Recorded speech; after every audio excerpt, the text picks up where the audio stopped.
Hi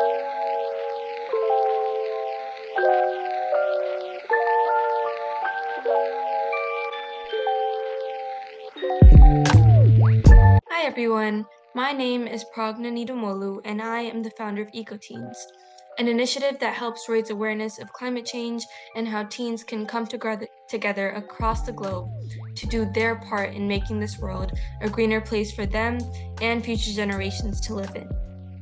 As a part of EcoTeens, we launched a podcast called The Green Stories to bring diverse perspectives on sustainability and what we all can do as global citizens to address climate change. Today, we have a very special guest, Deanna. She is an English specialist for sustainability professionals, known for her commitment to effective communication within the sector. With a background in teaching English to diverse groups, she brings a unique skill set to the sustainability community. She's also a passionate advocate for the Sustainable Development Goals, actively engaging in conversations and networking opportunities that contribute to positive change. In addition to her language expertise, her volunteer work with organizations such as the Vermont Youth Conservation Corps and contributions to projects like Nicaragua's Teco Housing Initiative highlight her hands-on commitment to sustainability causes. Her multifaceted skills, dedication, and passion for sustainability communication position her as a key advocate and contributor to the global sustainability community. Thank you for joining us today. Wow, thank you, Pragna, for that lovely introduction. It really is a pleasure to be here. And you have done so much yourself for the field of sustainability, so it's an honor. Thank you for inviting me. Thank you for joining us. Okay, so let's jump into the questions. First, can you share your journey of becoming an English specialist for sustainability professionals and your motivation behind choosing this career path? Sure. It's a big question, but it starts, I guess, with graduating from high school, really, and knowing what I wanted to study, but really not knowing what the career path was. And I think a whole culmination of life interests and different interests and not knowing how to do a proper interview, really. That was a skill that I wasn't taught. And I got told no a lot of times. And then I thought, well, then maybe I'll just do something else. And I always loved the idea of teaching. And I had the opportunity to go and get my teaching certificate in Myanmar. So I thought, that's something. I think I'll try that out. Yeah, it was really eye-opening for sure, and not necessarily what I ever imagined. And then I got in the classroom and I was like, this really isn't what I imagined. People go to school for this for 4 years and they're properly educated to go into the school system. And I've actually talked to people where in some countries it's not like that. If you're somebody who has a degree and you're educated, then you have the knowledge to share with other people, but maybe you don't know how to share that knowledge. And I think that's something I didn't appreciate about teachers before I was one. So that was a great experience all around.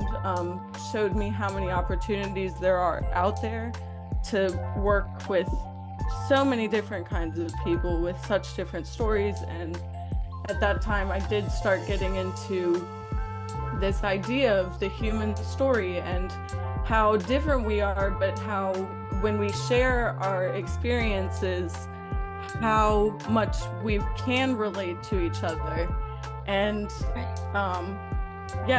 that kind of tied in the English language to multiple things. I didn't know necessarily that I was going to end up supporting the Sustainable Development Goals when I started my independent project.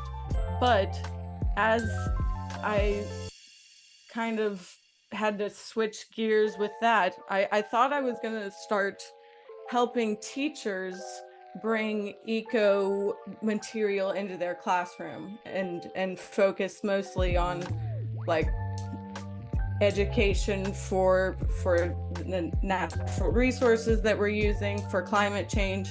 And then I realized I can do that, but let's use YouTube for that, and also start working more with adults. And so I just very recently started working with adults within this last year, and that too has been hugely eye-opening, working with the children, working with the teens in different places, working with the adults. And I realized that it started with the studies and knowing that I wanted to keep learning and also learn how to teach because I didn't necessarily know how to do that just from the training that I received in Myanmar. I did receive training, but experience is the best teacher now. And maybe 4 years of education would have been better. That's amazing. You've been through so much. You've gone through so many different things. And it's just inspiring to hear that you can find the most unexpected things in places you go to. That's amazing. Thank you for sharing that.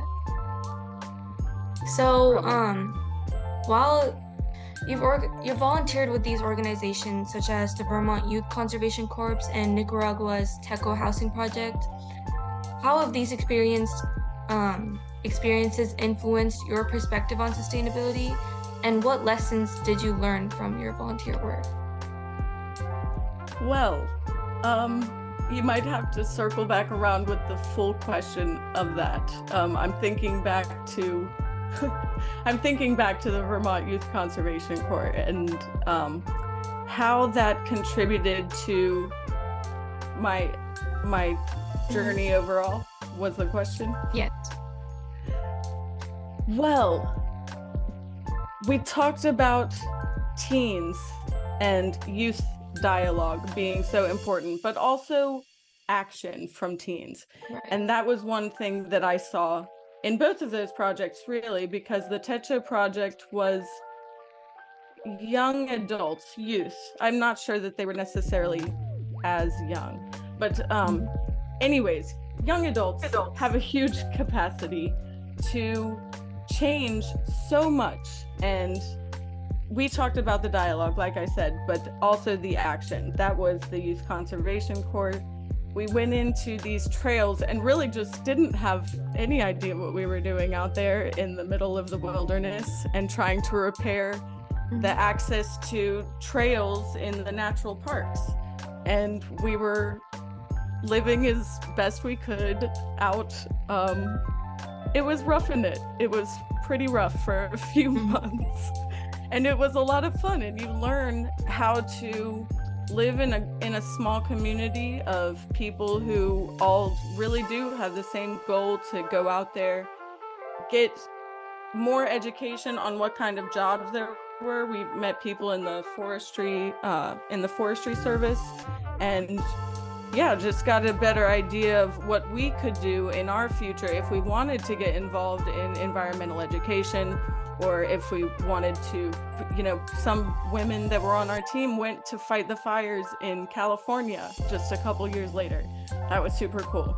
But just being a part of something that other people are involved in and excited about, and this concept of team building and relationship building with other people in the community to do whatever it is that needs to be done. In this instance, it was improving access to trails. But in the Techo project instance, it was building homes for people. And I don't want to, they weren't homes like what you're seeing Habitat for Humanity build in, like, it takes weeks to do this. It was a structure that could be used by the family for extra shelter. But we were going out into the middle of nowhere, where these kinds of resources are necessary and needed. And I just realized, like, we weren't necessarily the qualified laborers needed to do this kind of job, but we were the people that were available to do it. And that's kind of what you see with youth, is that when you give them something to do and it seems like, yeah, I'd like to get involved in that, then it's really not that hard to get them together. It's a matter of, now what do we do with all of this untrained energy, which can totally be, you know, move mountains, but we need to get a little organization around it. You've done so much hands-on work, and that just shows how committed you are to helping this, and that's amazing. Thank you. I seriously have seen so many people doing so much more, and you realize that everybody, and this is what somebody told me, everybody doing their little piece, really, once we all get to sharing these stories and talking about it, we see that every small little piece is adding up to all those other small little pieces, and it does start to seem like collectively we may be doing something here. It does add up. Yeah, that's amazing. So your background includes extensive experience in teaching English to diverse groups. So how has your role in language instruction intersect with sustainability, and what are the key communication challenges you observed within sustainability? Ooh, well, the key challenges, I think, are basically the same for everyone who's trying to learn a new language. We all have to overcome, unless we're children, we have to overcome that initial phase of embarrassment and not wanting to be misunderstood and feeling ashamed that you might say something wrong, because this is a natural part of speaking and a natural part of communication, that sometimes we make mistakes. Sometimes it's just a part of life. That's phase one. That has nothing to do with whether you're a sustainability professional, whether you're a teacher teaching English, whether you're a lawyer.